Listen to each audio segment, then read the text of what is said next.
इस्लामाबाद विच तेज बारिश नदी नालियां विच तुगयानी मुस्लिम कॉलोनी जावेद कॉलोनी आर्य मोहल्ला विच पानी घरा विच दाखिल नाला लई विच पानी दी बुलंद सतह घट होने लग पई कटारियां दे मकाम उत्ते पानी दी सतह 22 फुट तो घट होके 9.5 फुट उत्ते आ गई।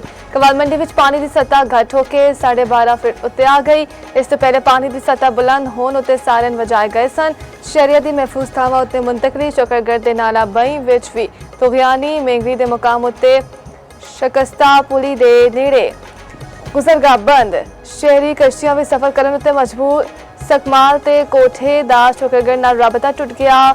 20 तो वध देहात विच ज़रई अराजी ज़ेरे आब हंगामी सूरत हाल नाल निबड़न लई रेस्क्यू अहलकार कश्तियां दे नाल मौजूद। ईरानी सदर मसूद पज़ेशियान आखदे ने पाकिस्तान नाल मजबूत ताल्लुकात इलाकाई सिक्योरिटी वधा सकते ने। पाकिस्तान नाल मुश्तरका ताउन लई तैयार आ। वज़ीर दाखिला मोहसिन नकवी दी तेहरान विच ईरानी सदर नाल मुलाकात। ज़राए दे मुताबिक वज़ीर आज़म शहबाज शरीफ ते फील्ड मार्शल सईद आसिम मुनीर दा खसूसी पैगाम पहुंचाया। मोहसिन नकवी ने मक्का मुश्तरका दिफाई मुआहदे दे हवाले नाल ईरानी सदर नूं एतमाद विच लिया। फील्ड मार्शल खलीजी मुल्का ईरान ते अमरीका दे आला हुकाम दे नाल राबते विच ने।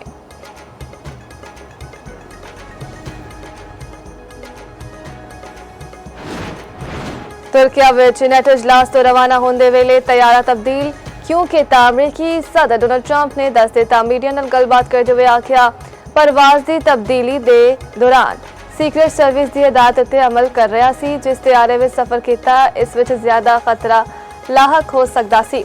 मैनू ईरान उत्ते भरोसा नहीं। अमरीकी अखबार ने इंकशाफ किया कि डोनाल्ड ट्रंप टीवी कैमरिया के सामने एयरफोर्स वन विच सवार हुए। बाद विच खुफिया तरीके नाल इन्हां नूं कैटरिंग ट्रक के जरिए दूजे फौरी तैयारे विच मुंतकिल किया गया जिहड़ा ट्रंप नूं बरतानिया तक लैके गया। ईरान के मुतालबात पूरे होने तक अपना हुरमत नूं नहीं खोलिया जाएगा। ईरानी सुप्रीम लीडर के मुशीर मोहम्मद मुखबिर दा दो टोक पैगाम आख्या वादिया की खिलाफ वर्जी उत्ते दुश्मन नूं सख्त शर्तां ते शदीद मज़ामत का सामना करना पैंदा है। Secretary supreme national council Mohsin Razai ने आख्या अमरीकी रवैया विच तब्दीली तक अपना हुरमत बंद रहेगी। मजीद आख्या गया अमरीका जंग खत्म ते ईरानी असासे बहाल करे।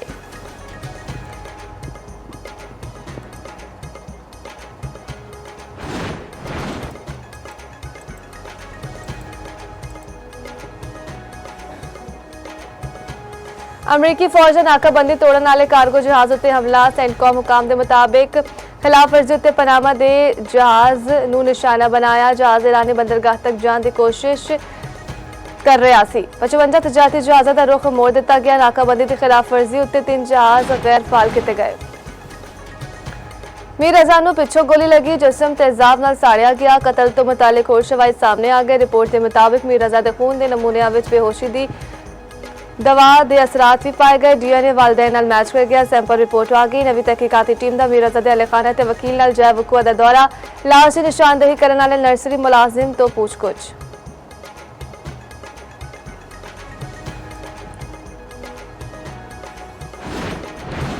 पेट्रोल ₹1.70 सस्ता। नवी कीमत ₹305.92 मुकर्रर। डीजल की कीमत विच ₹1.39 का इजाफा। नवी कीमत ₹382.25 फी लीटर हो गई। नविया कीमत का तलाक 12 अगस्त तक होगा।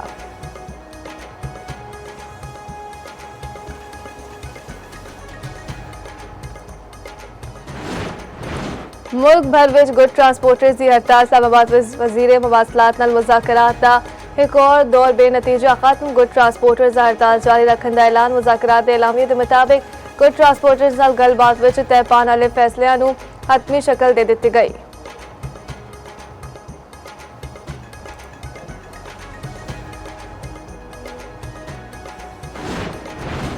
वज़ीर इत्तलात तो सकाफत पंजाब इसमें बुखारी ने अलहमरा विच समर कैंप की नुमाइश का इफ्तिताह कर दिता।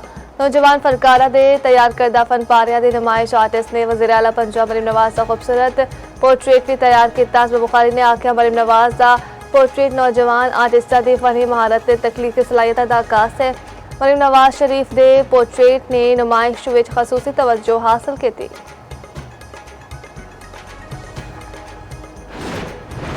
ਤੇ ਸਿੰਧ ਹਾਈ ਕੋਰਟ ਵਿੱਚ ਤਾਇਨਾਤੀ ਐਡੀਸ਼ਨਲ ਜੱਜਾਂ ਨੇ ਅਹੁਦੇ ਦਾ ਹਲਫ ਚੁੱਕ ਲਿਆ। Chief justice Sindh high court Zafar Ahmed Rajput ਨੇ ਹਲਫ ਲਿਆ।